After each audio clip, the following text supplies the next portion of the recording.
Abram suas Bíblias em Romanos, Romanos capítulo 13.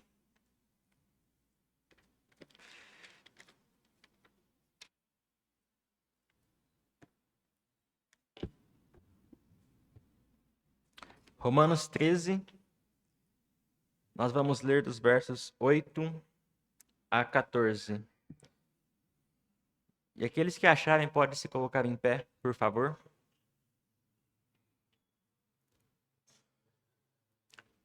Romanos 13, versos 8 a 14. E a Bíblia diz: A ninguém devais coisa alguma, a não ser o amor com que vos ameis uns aos outros, porque quem ama aos outros cumpriu a lei. Com efeito, não adulterarás, não matarás, não furtarás, não darás falso testemunho, não cobiçarás. E se há algum outro mandamento, nesta palavra se resume: amarás ao teu próximo como a ti mesmo. O amor não faz mal ao próximo, de sorte que o cumprimento da lei é o amor. E isto digo, conhecendo o tempo, que já é hora de despertarmos do sono, porque a nossa salvação está agora mais perto de nós do que quando aceitamos a fé. A noite é avançada e o dia está próximo. Rejeitemos, pois, as obras das trevas e vistamo-nos das armas da luz. Andemos honestamente, como de dia, não em glutonarias, nem em bebedeiras, nem em desonestidades, nem em dissoluções, nem em contendas e inveja, mas revesti-vos do Senhor Jesus Cristo, e não tenhais cuidado da carne em suas concupiscências. Vamos todos juntos ler o verso de número 11.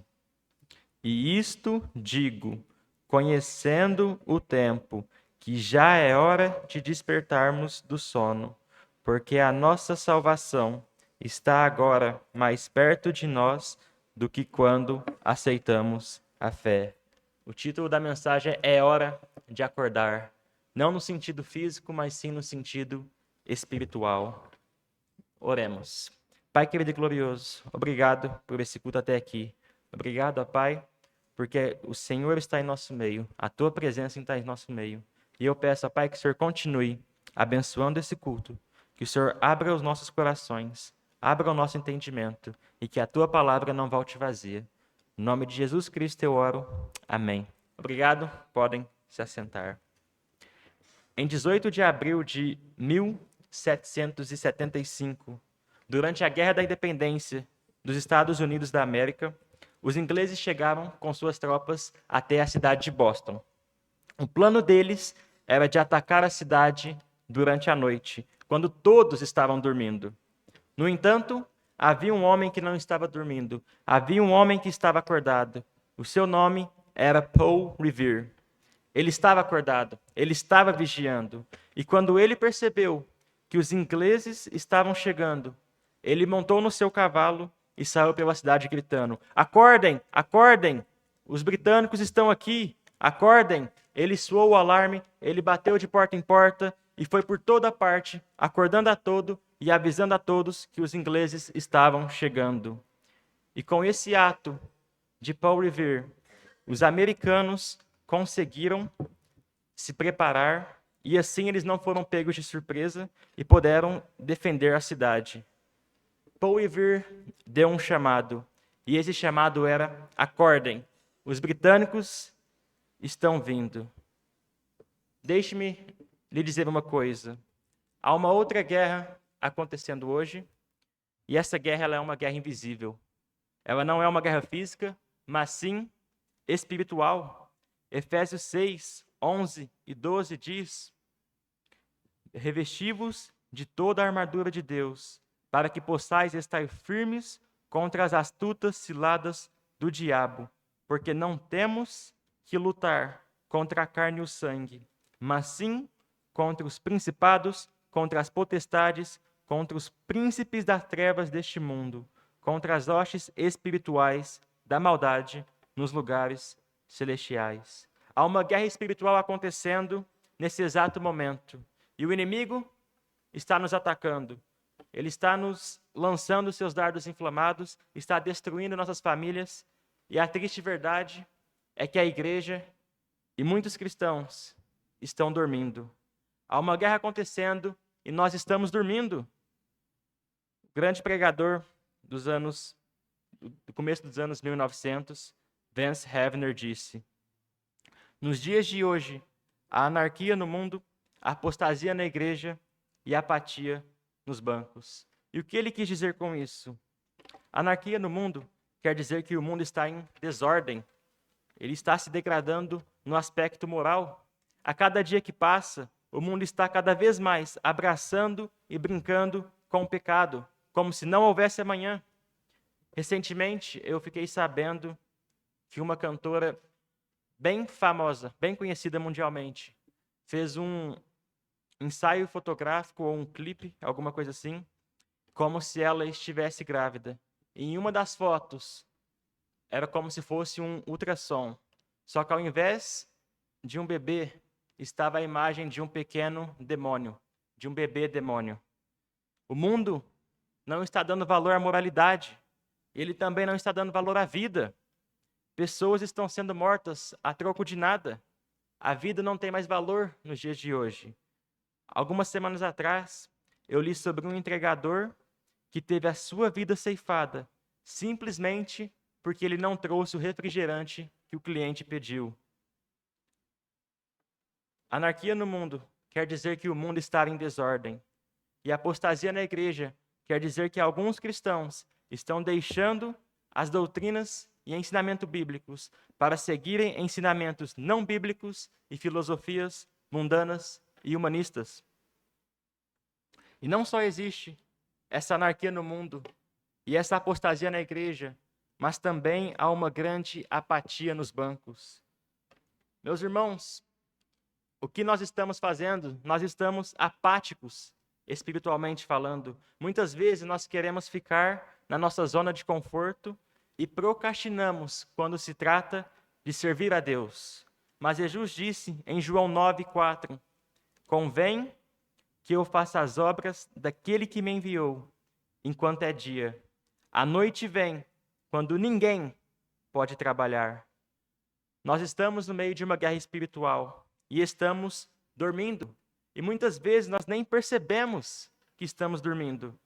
E é possível sim fazer muitas coisas cristãs, muitas coisas boas, muitas boas obras, e mesmo assim estarmos dormindo perante Deus. Por exemplo, pessoas falam enquanto dormem, pessoas ouvem enquanto dormem, pessoas andam enquanto dormem e pessoas até cantam enquanto dormem. Pessoas também pensam ou sonham enquanto dormem. Então é importante termos certeza de que realmente estamos acordados perante Deus. Pense sobre isso. Assim como os americanos precisaram de um chamado para acordar e se prepararem para o combate, nós também precisamos que alguém nos acorde. Nós precisamos de um chamado para acordar. E por esta razão, Paulo, no verso 11, diz: e digo isto, conhecendo o tempo, que já é hora de despertarmos do sono, porque a nossa salvação está agora mais perto de nós do que quando aceitamos a fé. Paulo nos chama para acordar. Então veja 3 atitudes que devemos ter para com o chamado de acordar de Paulo. Primeiro, é hora de acordar e amar o próximo. O verso 9 diz: com efeito, não adulterarás, não matarás, não furtarás, não darás falso testemunho, não cobiçarás, e se há algum outro mandamento, nesta palavra se resume: amarás o teu próximo como a ti mesmo. Amar o próximo é o segundo mais importante mandamento. O primeiro é amar a Deus de todo o nosso ser. Não é à toa que o amor ao próximo é uma das principais características dos filhos de Deus. Se nós somos realmente salvos, nós devemos ter amor para com o nosso próximo. 1 João 4, verso 11 e 12 diz: amados, Se Deus assim nos amou, também nós devemos amar uns aos outros. Ninguém jamais viu a Deus. Se nos amamos uns aos outros, Deus está em nós, e em nós é perfeito o seu amor. Querendo envergonhá-lo e pensando que ele negaria 612 dos 613 mandamentos da lei de Moisés, os fariseus perguntaram a Jesus qual era o maior ou o mais importante dos mandamentos. O Senhor Jesus não teve êxito, não teve nenhuma dificuldade em responder à pergunta dos fariseus. Veja Mateus 22, 37 a 40. E Jesus disse-lhe: Amarás o Senhor teu Deus de todo o teu coração, e de toda a tua alma, e de todo o teu pensamento. Este é o primeiro e grande mandamento. E o segundo, semelhante a este, é: amarás o teu próximo como a ti mesmo. Destes 2 mandamentos dependem toda a lei e os profetas. Perceba que a expectativa moral de Deus para com os homens pode ser resumida nessa passagem. Se Deus é real em sua vida, se Deus é real em minha vida, isso será demonstrado pela presença desse amor para com Deus e para com os outros. Amar a Deus de todo o coração, alma e pensamento significa que devemos amar a Deus acima de tudo em nossas vidas. Devemos amar a Deus acima do nosso cônjuge, devemos amar a Deus acima do nosso trabalho, acima dos nossos sonhos e acima de nós mesmos. Eu acredito que isso seja bem claro para todos nós. No entanto, amar o teu próximo como a ti mesmo tem gerado uma certa confusão nas pessoas. Então, primeiro, quem é o próximo? Jesus disse em Mateus 22, 39, amarás o teu próximo como a ti mesmo. A palavra próximo quer dizer literalmente alguém próximo a você, ou um amigo, ou qualquer outra pessoa. Ou seja, o próximo inclui qualquer pessoa do nosso convívio, ou com quem nós temos contato. Isso significa que devemos amar o cônjuge, amar os amigos, amar aquelas pessoas que vemos somente uma vez na vida e depois nunca mais vemos, e amar até mesmo os nossos inimigos. Amar o próximo também significa que devemos amar até mesmo aquelas pessoas que não gostamos, independentemente se não gostamos da pessoa por causa de sua personalidade ou por algum desentendimento. Certa vez eu estava em um jantar com um pastor norte-americano e eu estava elogiando a sua igreja e dizendo que os irmãos tinham sido uma bênção para mim e para minha esposa, que eles eram bem amorosos e bem gentis. O pastor então me disse que amava cada pessoa da igreja, cada membro da igreja, apesar de ter algumas pessoas que ele não necessariamente gostava da personalidade ou de estar perto, ou que davam muito trabalho. Esse pastor entendeu que ele deve amar as pessoas apesar de suas características peculiares ou defeitos. Esse pastor verdadeiramente entendeu quem é o próximo. Então, o que significa amar o próximo? Jesus disse: amarás o teu próximo como a ti mesmo. Perceba que neste mandamento está implícito o amor próprio. Não no sentido de que devemos amar a nós mesmos antes de podermos amar o nosso próximo, mas sim de que da mesma maneira que nós cuidamos de nós mesmos, da mesma maneira que nós preocupamos com nós mesmos, preocupamos com o nosso bem-estar e preocupamos com nossos interesses, nós devemos também cuidar do próximo, devemos preocupar com o próximo e devemos preocupar com o seu bem-estar. Filipenses 2:4 diz: não atente cada um para o que é propriamente seu, mas cada qual também para o que é dos outros. Amar o próximo é demonstrado no cuidado pelo próximo, é demonstrado na oração pelo próximo, é demonstrado no perdão ao próximo e perdão do próximo. Então nós devemos aprender a perdoar e a sermos perdoados. O amor ao próximo também é demonstrado no trato e no respeito para com o próximo. O segredo para aprender a amar os outros é se lembrar da regra de ouro. Jesus disse no Sermão do Monte, em Mateus 7:12: Portanto, tudo o que vós quereis que os homens vos façam, fazei-lho também vós, porque esta é a lei e os profetas. Então, se nós nos lembrarmos dessa regra, nós iremos cuidar do próximo como nós gostaríamos de ser cuidados. Nós iremos orar pelos outros como gostaríamos que os outros orassem por nós. Nós iremos tratar o próximo como nós gostaríamos de ser tratados. A regra de ouro é a chave para amarmos o próximo como a nós mesmos. Então vamos todos juntos ler esse versículo. Portanto, tudo o que vós quereis que os homens vos façam, fazei-lhe também vós, porque esta é a lei e os profetas. Então não se esqueça da regra de ouro. Tudo o que vós quereis que os homens vos façam, fazei-lhe também vós, porque esta é a lei e os profetas. Se nós lembrarmos dessa lei, nós não teremos problemas de desentendimento, não teremos problemas em amar o nosso próximo.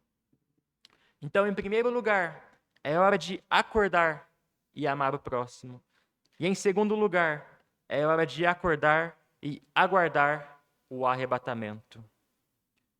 Versos 11 e 12 diz: E isto digo, conhecendo o tempo, que já é hora de despertarmos do sono, porque a nossa salvação está agora mais perto de nós do que quando aceitamos a fé. A noite é avançada e o dia está próximo. Rejeitemos, pois, as obras das trevas e vistamo-nos das armas da luz. A salvação no Novo Testamento é vista em 3 diferentes tempos e formas. A primeira salvação é vista em relação ao passado. Essa é a salvação do pagamento ou do salário do pecado. E isso acontece quando nós aceitamos a Cristo como Salvador. A segunda, a salvação é vista em relação ao presente. Nós somos salvos do poder do pecado, ou seja, a velha natureza não mais nos domina. E a terceira, a salvação é vista em relação ao futuro. Nós seremos salvos da presença do pecado. E este último aspecto da salvação acontecerá no arrebatamento. E é sobre isso que Paulo está se referindo. Então, quando ele diz que o dia está próximo, ele está se referindo ao arrebatamento da igreja. O Novo Testamento é composto de 7.957 versículos. Não mais do que 331 versículos falam da segunda vinda de Jesus Cristo à Terra. E 41 desses versículos lidam com o arrebatamento e 290 lidam com o segundo advento. E existem pessoas que já receberam Jesus como Salvador há muitos anos e não sabem dessa simples verdade. A volta de Cristo acontecerá em 2 fases. Na primeira, Jesus voltará, mas não pisará na terra. Ele irá voltar nos ares e aqueles que estiverem mortos, os salvos que estiverem mortos, serão ressuscitados. E aqueles de nós que estivermos vivos, seremos levados até ele nos ares. 1 Tessalonicenses 5, 16 e 17 diz: Porque o mesmo Senhor descerá do céu com alarido, e com voz de arcanjo, e com a trombeta de Deus, e os que morreram em Cristo ressuscitarão primeiro. Depois nós, os que ficarmos vivos, seremos arrebatados juntamente com eles nas nuvens, a encontrar o Senhor nos ares, e assim estaremos sempre com o Senhor. Após o arrebatamento, 7 anos de tribulação virão sobre a terra, onde a ira de Deus será derramada sobre este mundo. E se você hoje não faz parte da igreja, você ainda não é salvo, se Cristo voltasse hoje, você estaria passando por a grande tribulação. Você estaria experimentando ou sofrendo da ira de Deus derramada neste mundo. Após a tribulação, Cristo irá voltar. E aqueles de nós que somos salvos, iremos voltar juntamente com Ele. Este é o segundo advento, ou a segunda fase da volta de Cristo. Apocalipse 19, 11 e 14 diz: E vi o céu aberto, e eis um cavalo branco, e o que estava assentado sobre ele chama-se Fiel e Verdadeiro, falando de Jesus, e julga e peleja com justiça. E seguiam-no os exércitos, nós, os salvos, a igreja, no céu, em cavalos brancos e vestidos de linho fino, branco e puro. O arrebatamento é um evento certo. Nós não sabemos exatamente quando irá acontecer, mas nós temos certeza absoluta de que está próximo. Então, como nós podemos aguardar o arrebatamento? Primeiro, desejando ou amando o arrebatamento. 2 Timóteo 4:8 diz: Desde agora a coroa da justiça me está guardada, a qual o Senhor, justo juiz, me dará naquele dia, e não somente a mim, mas também a todos os que amarem a sua vinda, a todos os que amarem a sua vinda. A coroa da justiça é prometida a todos os cristãos, todos os salvos que amarem o arrebatamento. E dentre muitas coisas, amar também significa pensar ou desejar. Então, todos nós devemos pensar na volta de Cristo, devemos desejar, devemos amar a volta de Cristo. Muitas vezes nós estamos tão entretidos com nossas vidas nessa terra, estamos tão focados com as coisas do mundo, que nós não desejamos o arrebatamento, nós nem sequer pensamos sobre o arrebatamento. Se cada um de nós pensássemos todos os dias sobre o arrebatamento, que Cristo está voltando e que isso pode acontecer a qualquer momento, nós evitaríamos muitos pecados em nossas vidas.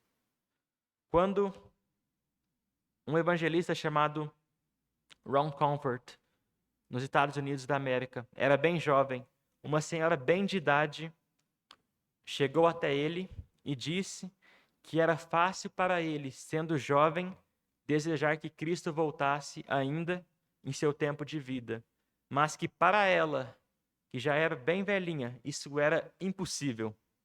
Naquele mesmo instante, o evangelista abriu a Bíblia e encorajou aquela senhora e mostrou na Bíblia que ela deve desejar e amar o arrebatamento. Então, meus irmãos, não importa a sua idade, se você é salvo, você deve amar o arrebatamento. Você deve desejar o arrebatamento. Paulo disse a todos que amarem sua vinda. E essa palavra todos é a mesma de João 13,16, que diz: porque Deus amou o mundo de tal maneira que deu seu Filho unigênito, para que todo aquele que nele crê não pereça, mas tenha a vida eterna. Então essa palavra significa qualquer, ou seja, todos nós, independentemente de idade, devemos desejar, devemos pensar, devemos amar o arrebatamento. Nós também devemos aguardar o arrebatamento, preparando-nos para o arrebatamento. O verso 12 diz: a noite é avançada e o dia está próximo. Rejeitemos, pois, as obras das trevas, e vistamo-nos das armas da luz. Quando nós nos preparamos para o arrebatamento, automaticamente nós estamos aguardando o arrebatamento. E nós podemos nos preparar parando de perder tempo com este mundo, parando de perder tempo com o pecado. Muitas vezes colocamos os nossos planos, nosso emprego, nossa família, nossas vidas acima de Deus e nos ocupamos demais com essas coisas, com as coisas deste mundo. Mas nós, que somos salvos, que somos crentes, precisamos parar de perder tempo com este mundo e aproveitar enquanto temos tempo para servir a Deus aqui nessa terra. Novamente, Jesus disse: convém que eu faça as obras daquele que me enviou, enquanto é dia. A noite vem, quando ninguém pode trabalhar. Você sabia que há coisas que nós só podemos fazer para Deus aqui nessa terra? Por exemplo, evangelizar. Uma vez que fomos arrebatados, que fomos para o céu, nós não será mais possível evangelizar pessoas. Então, o único momento, a única hora que podemos servir a Deus nessa questão de evangelizar é agora, na nossa vida, hoje. Jesus disse: convém que eu faça as obras daquele que me enviou, enquanto é dia. A noite vem, quando ninguém pode trabalhar. Então, primeiro, é hora de acordar e amar o próximo. Segundo, é hora de acordar, é hora de despertar e aguardar o arrebatamento. E, finalmente, em terceiro lugar, é hora de acordar e andar em luz, ou andar honestamente. Paulo disse no verso 13: andemos honestamente, como de dia, não em glutonarias, nem em bebedeiras, nem em desonestidades, nem em dissoluções, nem em contendas e inveja. Paulo finaliza o chamado para acordar, encorajando os crentes de Roma a despertarem do sono e começarem a andar em luz, ou andar corretamente perante Deus. Note que Paulo diz: andemos honestamente ou decentemente. E então ele explica como nós podemos andar honestamente. Primeiro, para andar em luz, nós devemos evitar o pecado. Novamente, o verso 13 diz: andemos honestamente, como de dia, não em glutonarias, nem em bebedeiras, nem em desonestidades, nem em dissoluções, nem em contendas e inveja. O apóstolo Paulo lista uma série de pecados que eram recorrentes na vida dos cristãos de sua época. E veja como a Bíblia é perfeita e atual. Paulo listou estes pecados pensando e endereçando as pessoas, os cristãos de sua época. Mas a verdade é que nós temos estes pecados em nossas vidas. Nós temos estes pecados em nosso meio atualmente. E estes pecados fazem parte das 3 áreas do pecado que o apóstolo João cita em 1 João 2,16. Ele diz: porque tudo que há no mundo, a concupiscência da carne, a concupiscência dos olhos e a soberba da vida, não é do Pai, mas do mundo. Então, todo pecado que nós cometemos faz parte de uma dessas 3 áreas: concupiscência da carne, concupiscência dos olhos e a soberba da vida. Todos nós pecamos nessas 3 áreas, ou pecamos em pelo menos uma dessas 3 horas. E nós somos mais fracos em uma do que outras. Mas Paulo aqui está nos dando um chacoalhão. Ele está nos chamando para acordarmos e arrependermos e pararmos de perder tempo de pecar nessas áreas. Parar de pecar e aguardar e andar em luz, andar honestamente. Segundo, para andar em luz, nós devemos andar em espírito. No verso 14, Paulo disse: mas revesti-vos do Senhor Jesus Cristo, e não tenhais cuidado da carne em suas concupiscências. Para andarmos honestamente, o apóstolo Paulo primeiro nos chama e nos adverte a evitarmos o pecado, para que então possamos revestir do Senhor Jesus Cristo. Nós não teremos vitória sobre o pecado fora de Jesus Cristo. Se nós dependermos somente de nossa própria força, nós iremos perder para o pecado. Mas se nós dependermos de Jesus Cristo, se nós nos revestirmos dele, nós teremos vitória sobre o pecado. Note que Paulo disse: e não tenhais cuidado da carne em suas concupiscências. Essa palavra cuidado quer dizer suprir ou fazer provisão para algo. Então, o segredo é que nós não devemos alimentar nossa carne. Paulo está nos deixando saber que nós não devemos alimentar nossa carne. Descrevendo o seu conflito interno, um índio americano, já de idade, disse: "Dentro de mim há 2 cachorros. Um é mau e o outro é bom. Eles lutam entre si dentro de mim a todo momento. E quando perguntado qual dos 2 cachorros ganhava as lutas, o índio parou e respondeu: aquele que eu alimento mais é o que ganha as lutas." Dessa mesma maneira, dentro de nós há 2 naturezas: a velha e pecaminosa natureza e a boa e nova natureza, o velho homem e o novo homem.